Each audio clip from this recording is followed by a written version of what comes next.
2070। অবাক তো ব্যাপারটা, ডিসব্যান্ডিং হওয়ার এত বছর পর বৃদ্ধ সাতজন বিটিএস সদস্য এক হয়ে কনসার্টের আয়োজন করে। 2024 সালে যেটা ছিল আমার স্বপ্ন, সেটা আজ আমার পূরণ হয়েছে। আমিও সেই কনসার্টে কোটি কোটি আর্মি ছিলাম আমরা।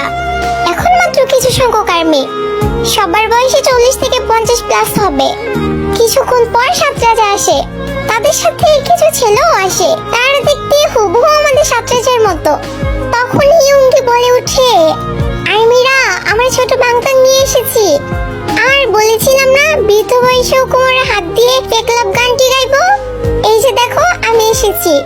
জিন বলে, বুড়ো হয়ে গেছি, তারপরও I am alright handsome you know. সব আর্মিরা হাসির সাথে কান্নায় ভেঙে পড়ে। আমাদের ম্যাকমিলান বলে উঠে, তোমরা কান্না করো না, আমাদের কষ্ট হয়, ভালোবাসি তোমাদের অনেক। তাই তো দেখো এই বয়সে আমরা আবার এসেছি। জিহব বলে, I am your hope, you are my hope, I am Jihab. নামজুম বলে উঠে, ভালোবাসি আমি তোমাদের অনেক। থ্যাঙ্কস এত বছর পর আমাদের মনে রাখার জন্য।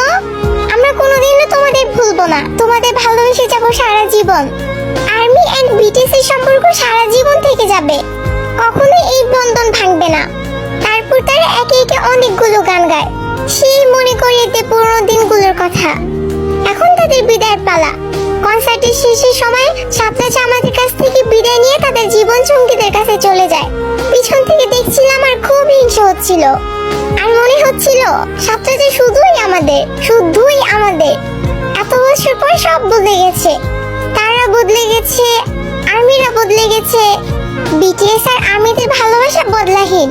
BTS army forever.